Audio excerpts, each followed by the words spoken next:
So these are the 5 rules how to eat food. The second part is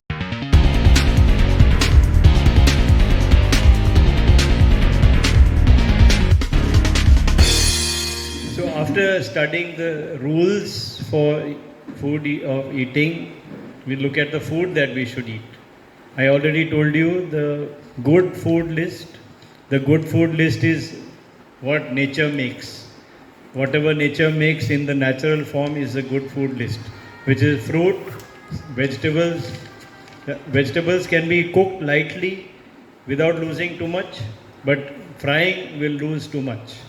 So vegetables, salads are raw vegetables, sprouted beans, dals, pulses, whole grains, these can be cooked, and dry fruit, nuts, and honey, garlic, coconut. All these are natural food, and natural foods are rich in carbohydrate, protein, fat, vitamin, mineral, water and fiber. It has everything. This is what nourishes our body, and our body becomes strong and disease free. But then there is a list of wrong foods also. And the list of wrong foods, to make it easy to remember, there are 3 categories. One category is the 4 drugs. 4 drugs. Then one category is 4 white poisons, and the other category is 2 dead substances. So let's look at the 4 drugs. In this very intelligent audience, I don't have to tell you that alcohol and tobacco are bad. Everybody knows they are bad, and they are really very bad. So alcohol and tobacco are not food, they are drugs, and they are used as food. Their effect is like a drug, and when they're taken in excess, they give you serious damage to your body, which is irreversible. So, alcohol and tobacco. And you'll be sad to know the other 2 is tea and coffee. Now, tea and coffee, I don't mean the tea, milk and sugar. There are 3 separate foods: tea, milk and sugar. I'm talking only of tea. Tea and coffee. These are drugs, these are not food, because the effect they give us is through the drug effect. The drugs are caffeine, theophylline, theobromine, and tannic acid, for those who are interested. But these 4 drugs, they go inside your body, they excite the hormones go to the liver, they pull out your own food, they pull out your own glucose, your own vitamin, your own mineral, and give you energy, and you feel, I got energy by drinking cup of tea.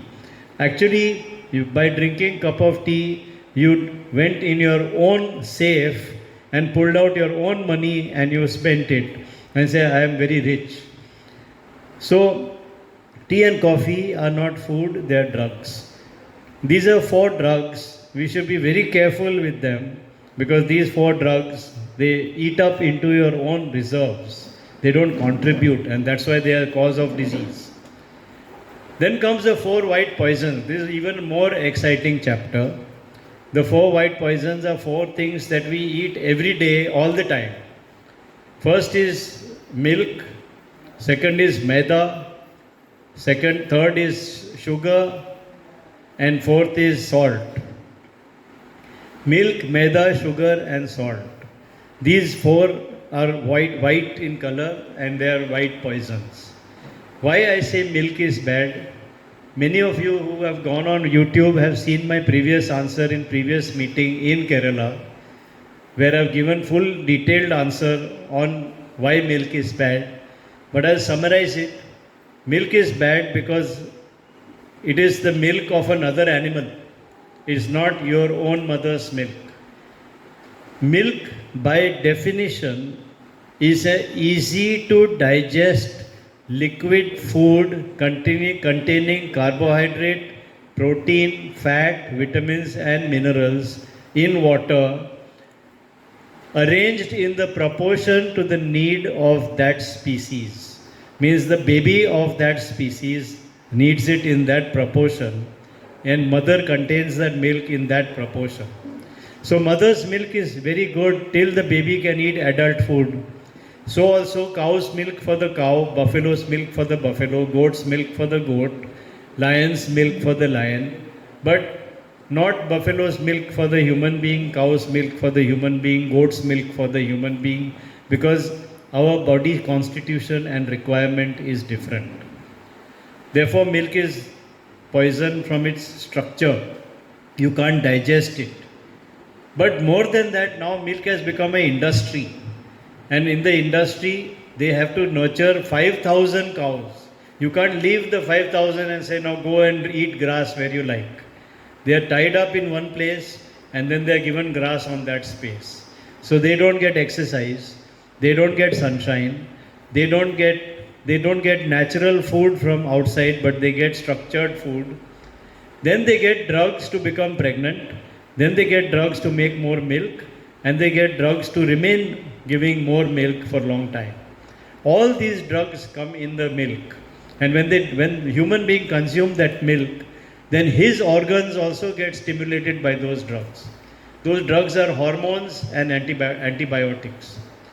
So if these hormones go to your organs, today you see 90% of cancer is in the sexual organs, whether it is ovary, cervix, uterus, breast, prostate. These 5 are all sexual organs. And all of them are suffering from hormone overdose coming from milk and milk products. Because these hormones are there in that milk, and they are also in the meat of some of the animals. And that's why it becomes very important for us to examine this food very carefully. So that's about milk. Maida is a sticky powder.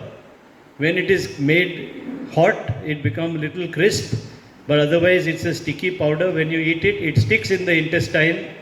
Though the food made out of maida is very tasty, but that food goes inside and sticks inside and keeps on and on spoiling for weeks together, months together, and makes you get constipation. And that's why many people get acidity, gas, and so many other diseases, because that food is continuously fermenting inside, because it's stuck. And so maida is also bad. White sugar is carbohydrate without vitamins and minerals. It's like buying wood without having matchsticks and saying, I want to make fire. You can't make fire. You have to buy matchsticks. And therefore, fruits and salads are good, but sugar is not good. And therefore, sugar also become poison. And salt, actually salt is all the electrolytes present in nature. Whether it is sodium, potassium, chlorine, bromine, fluorine, magnesium, manganese, chromium, selenium, etc., all the vitamins. You take all of them together, it becomes true salt, which is like rock salt, which you get crude salt. But because people don't like the brown look of salt, and they think this dirty, it looks like mud is there inside, they want to make it pure. Then you put it through chemical process, and the chemical process releases sodium chloride, and sodium chloride is pure white. And so they say pure salt is sodium chloride. But salt is a generic term, it's not only sodium chloride, it's magnesium phosphate, it's calcium carbonate, and so many other things. And so it's very important that we understand what is salt. And when your body demands salt, it may be needing magnesium, manganese or calcium, and you are giving only sodium all the time. And that sodium is building up in your body and giving you blood pressure, and that blood pressure then causes you to get heart disease. So when you go to the doctor, he says stop eating salt. When you stop eating even sodium chloride, your body is still starving for salt, and it's become completely unbalanced. And that's why it's important that we shift from sodium chloride to rock salt in order to get more electrolytes. So these are the 4 white poisons. And that leaves us the last category, which is 2 dead substances. This also is unfortunate. They say that living food begets life. If you want life, you have to eat living food. Living food is like an apple. You take an apple and put it underground, put water, put manure, and after 3 years, you will have a tree growing there. And that tree will give you 1,000 apples. You take a tandoori chicken and put it underground, put water, put manure, nothing will happen. It will become mud and disappear within 6 months. After 6 months, if you dig inside, you won't even find it. So the example is that if you eat living food, you get life. If you eat dead food, you get disease. This is the proverb. And therefore, all non-vegetarian food is unfortunately disease producing, and all fried food is disease producing. So all the tasty food has gone out of the window. But health never came cheaply. You have to fight for it. So these are the list of foods that you have to select from. The bad food you don't take, and the good food you take. Follow the 5 rules, and you have followed earth very well. Now, a word on how earth is used, the real earth. If you take mud from that pond, the bottom of the pond, you take mud, put it in 2 muslin cloths, and put that cloth wherever you have aches and pains or you have some disease. Mud therapy is a very important aspect of nature cure. So mud therapy is very important. Mud packs or mud lap, and just application of mud. You know that all those who live on the beach, they go to the beach and they lie in the sun. They get sunshine, then they put all the sand on their body, and then periodically jump into the sea and wash it off and remain wet. That is therapy for arthritis. At least in Goa and Kerala, I know it is definite therapy for arthritis. And that's how earth is used for your health and to remain healthy and to become well. So having said what to eat and what not to eat, you may go home feeling confused that all my food is wrong and now I have to change completely. It's not true. The rule is, what I have to give you is 100%, black and white. I can't say that alcohol is okay once in a while, you can have 2 pegs once in a while. It's not true, because if I say, I don't know what your once in a while can mean. Someone may think once in a while means once a day, and someone may think once in a while means once a month. So I have to give you black and white. But if you take from the black and white, from the good food you choose 70%, and 30% you choose from the wrong food. You won't be wrong. You will be still in very good health. But you can't have 100% wrong food. So there are 21 meals in a week, breakfast, lunch, dinner. And if you take three meals, eat whatever you like, whatever. But 18 meals you eat properly, then you will never fall sick. The problem is when we have more than 3 meals improperly and we don't eat the good food at all. So you can make a decision for yourself how much you are willing to stretch your luck and take the wrong food and not suffer for it. Therefore, if you do suffer, all you have to do is sit down and think and say, in this list, what did I do? I did this wrong and I did this right. Okay, I'll change the wrong to right and I'll keep the right going, and you'll start becoming okay already. So it's not all bad news, there is good news also. Now this is about food, about earth. Now let's talk about water. Water is very important because 70% of our body is water. I'm not going to tell you everything about water, but I can tell you that water is used in different forms. Number one, when we wake up, we wash our face with water. We don't get any other liquid to wash our face. Water is the best.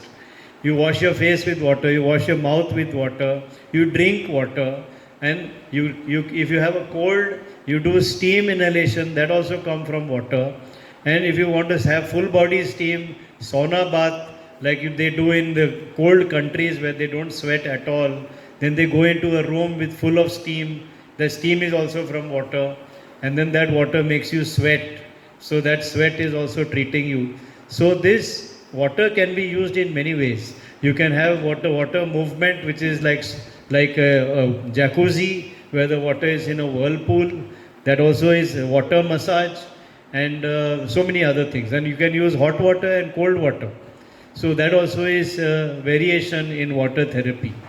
So Nature Cure has a lot of water to use. What I'll tell you is that when I told you the rules, water, drink according to thirst. It's very important to drink according to thirst so that you maintain your 70-30 ratio in your body. If your body becomes 60-40, 60% water and 40% solid, then you are going to be sick because everything will slow down. And 50-50, everything stops. When it stops, then there is disease or there is even death. Because when blood supply stops somewhere like the heart, then you may just drop dead. Or if blood supply to the brain stops, you can drop dead. So water is extremely important to maintain flow, and flow is life and stagnation is death. So to maintain the flow, you need to drink water. I just give you one thing. Most of us, when given a glass of water, when offered a glass of water, you take the glass and finish it in one shot and put it down. That is the wrong way of drinking water. When you drink water like that, it all gets into one portion of the blood. That portion doesn't mix with other portion. Then that portion goes to the kidney. The kidney says there is too much water here, takes it all out, and it goes out in the urine. So 15 minutes after drinking a glass full of water in one shot, you will want to go to the toilet. And if you don't get a toilet, then you will say, I don't want to drink water because I don't know where I will go for toilet. So you have to drink water sip by sip. You take 10 to 15 minutes to finish one glass. That's the way you drink water, because that way the water stays inside, goes to every corner of the body and gives you good hydration, makes every cell work nicely, and you feel fresh. You never get tired then. And the rate of which you drink water, if your kidneys are healthy and your heart is healthy, then you drink 1 glass of water per hour. You don't drink like a camel, 3 glasses in one shot. You drink 1 glass per hour, take 15 minutes for each glass, and you see from morning to night you will not feel tired. This is a experimented guarantee. And if you did that, your body will always remain clean and your digestion will be perfect and everything will be perfect. So you take care of water intake and the way you drink your water.